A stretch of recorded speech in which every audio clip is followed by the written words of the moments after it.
Hi, I'm Emily. I'm the founder of Live Love Pet Care and Animal Rescue. We just saw an awesome video with Laura and Lisa and their dogs learning how to be outdoors, how to walk properly, tools to use when socializing your dog outside, pack walks. It was good stuff. And today we're going to teach you about how to be indoors with your adopted and foster dog. We'll be covering crate work, place work, thresholds and boundaries, and how to integrate your foster or adopted dog with your resident pack. We're going to introduce you to lots of dogs here at the Live Love HQ today, and I'm really excited for you to learn this with us. All right, so we're talking about encouraging your dog to be calm, and that is the most important factor with everything we're going to discuss today, but especially when it comes to the crate. So when you bring your new dog home from their foster home or from the shelter, whether you're fostering or adopting, we ask that you follow the decompression stages with this dog to best set them up for success in your home. And that includes the crate. So when you first bring a dog home, they're going to go straight into the crate. And the crate is a positive, happy, comfortable place for them. It should be decked out with their favorite blankets and some toys, some chews, their bed. Everything should be comfortable for them in the crate. And it's very important that you lead them into the crate calmly and you only let them out of the crate when they're calm. So a lot of what we recommend is exercising your dog first, and then they'll be more likely to lead into the crate calmly and just lay down and go to sleep. We're going to show you today how to help your dog surrender in the crate. And by surrender, we mean just show you that they're comfortable there and that you can close the door and leave. The reason that we do this is we never want to crate and bail. You need to crate and wait, is what we say. And that helps your dog feel secure in this new place. That crate can be a consistent, calm, safe place for them in this home that's new to them. So you'll see as I work with Albert, I'm going to lead him calmly into the crate. He's brand new at this. He just came from the shelter yesterday. So he's a really good example of what you might be working with your foster or adopted dog. And Albert is going to vocalize a little bit in the crate. He's going to pace. He's going to process how he's feeling about the crate. And it's my job to just sit there calmly, take some deep breaths with him, and let him know that I'm there, I'm not giving him attention. And then when he's calm, I'll let him out of the crate. So by consistently showing your dog that you're going to lead them into the crate calmly, you're going to be calm around the crate, and they're going to come out of the crate when they're calm, they will learn to be calm in the crate. And that's what we want. That's the safest place for them to be when you're unable to watch them closely, when you're away from the home, anything like that. We really ask that they be in the crate. We also want them to eat in the crate. That's a good way of associating it with a positive thing and also setting them up for safety with your resident pack, is having your new dog eat in the crate, at least at first, and that helps associate the crate with a very positive space for them. So it's incredibly important that you, as the human, the leader of the household, of the pack, that you feel good about using the crate as a safe place for your foster or adopted dog. When you have the energy that the crate is a safe, happy, comfortable place for them, your dog will follow that energy. It's very important that you detach from any of the vocalizations or the emotions or anything that they might be going through during this decompression phase. You should not take it personally. You should not make assumptions about what they're feeling. Just let it be. Take some deep breaths with them and go about your day and just know that they are going to work it out. The more calm you are, the more calm your dog is going to be. Hi, my name is Lisa Darcy. I'm the Vice President and Adoption Coordinator of Live Love Animal Rescue, and I'm excited to be helping you learn a little bit more about how to welcome a new foster or adopted dog into your home. One of the important next steps after you establish a good baseline with the crate is using place work. Place work is a very similar exercise to using the crate, except you don't have the physical boundaries of the crate walls to keep the dog in one particular area. So what you're going to use instead is your body and the leash as a tool to make sure that the dog understands what your expectations are. The way that you get started with place work is by leading your dog onto whatever that you're going to use as the place. This can be a raised bed, this can be a regular dog bed, this can even be a towel. Really, whatever tool you want to use for your place is fine, as long as you teach the expectations consistently. So what you're going to want to do is lead the dog onto the place and make sure that all four paws are on the place.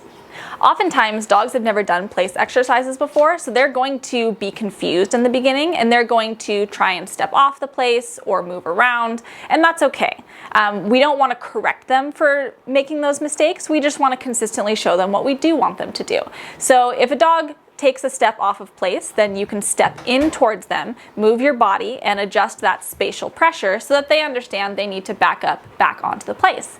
The ultimate goal of place work is to get calm behavior from the dog on the place. So you're looking for the body language that we've been talking about. Their ears are down, their eyes are soft, and their face is calm. And a lot of times they're going to be either sitting or laying down on the place. It's also important to invite your dog off of place when the exercise is done. Don't just leave it open-ended and leave them hanging.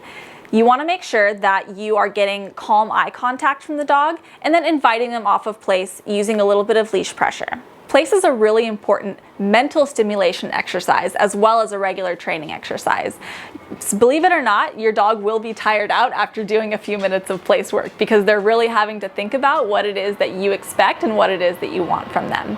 It's a great transitional tool for the dog to spend more time outside of the crate and with the family, however, continuing to provide them with structure and boundaries so they know what the expectation is as they're entering your home for the first time. You can even begin to extend place work beyond simply standing right next to them. You can increase your distance away from the dog by dropping the leash and taking a few steps back, and eventually maybe you can go sit across the room or walk into another room once they've gotten really good at it. You can also increase the duration that they're on place. Maybe it's only a few seconds at first, but eventually you can get to a few minutes and possibly even longer. A great way to utilize place as you've gotten more of a relationship built with the dog is also to help with some of those transitional times in the home. For example, if somebody's coming to the door, you don't want your dog to rush straight to the door to greet the person. If you put your dog on place while someone's entering the door, your dog is in a safe spot and the person is also going to feel more comfortable coming in. It's really important when you're working place with your dog to wait for that calm behavior. It's going to take quite a while in the beginning because they're not going to understand what you want. But as you wait it out, you're going to reward the calm behavior by inviting them off of place. That's the reward for doing what you want. And then as you keep repeating this and as you keep practicing, the dog's going to get much better at understanding that place is a calm place. Setting up boundaries is really important when you're welcoming a new dog into your home. It's great if you've thought of these things ahead of time and know how you want to set up the household structure so that you can be clear and consistent with the dog every time from the very beginning. One important boundary that you want to establish for your foster or adopted dog is not allowing them on the furniture at first, especially not without an invitation. So one way that we can do this is by having the foster or adopted dog wear a leash inside the house. This way we can easily guide them away from any unwanted behavior. For example, if your dog jumps up on the bed and you didn't ask them to, you can safely and easily guide them off of the bed using the leash. One of the reasons we recommend against having the dog on the furniture is because of a saying in training that's altitude is attitude, meaning that the higher up the dog is often can lead to more of an attitude in the dog, and this can really lead to some negative behaviors. So if we're establishing these structures and these boundaries up front, then the dog is going to understand that you're in charge, you're the leader, and you're going to be the one setting up the rules. We don't recommend to have your dog sleep in your bed, but as you get more comfortable with the dog and the dog is listening to your commands reliably, you can begin to invite the dog up onto the furniture if you wish to do so. And then also, you want to practice asking the dog to get off the furniture so that they know that it's a privilege to be on and also that they can be asked to get off. Another common boundary we might use is by asking the dog to stay out of a certain room. For example, maybe the dog's not allowed to be in the kitchen while you're cooking. What you can do in this case is use spatial pressure and leash pressure if you need to make sure that the dog is staying out of whatever area that you want them to stay out of. Thresholds can create excitement for dogs, so what we want to practice instead is calm behavior anytime that you're crossing a threshold. This can be a doorway, this can even be an entrance or an exit into or out of a certain room. But either way, we want to make sure that we are encouraging, rewarding, and expecting calm behavior in the dog. This can take a lot of patience, especially in the beginning, but your dog is going to quickly begin to understand exactly what you expect of them. Make sure that your foster or adopted dog is wearing the leash when you're practicing threshold exercises. This allows you to have a little bit more control while they're learning about how to do it.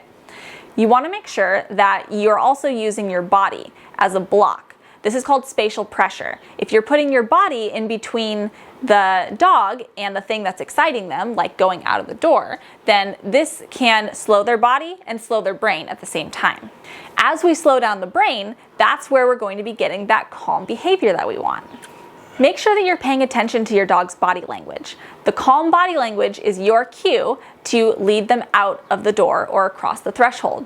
Eye contact is another good thing to encourage in your dog. You might not encourage that in the very beginning as they're still getting used to you, but the more that you build a bond, the more that you want to expect calm eye contact from your dog. Establishing structure and boundaries, including threshold exercises, is a really important part of building a positive relationship with your dog. It puts you in the position of leadership and helps the dog look to you for guidance. This will help them feel safe and loved. All right, so we know how exciting it is to bring a new dog home, and we know that you're really eager to introduce them to everyone in your life, including your pets, your cats, your dogs, your bunnies, whatever you have in your home, in your pack.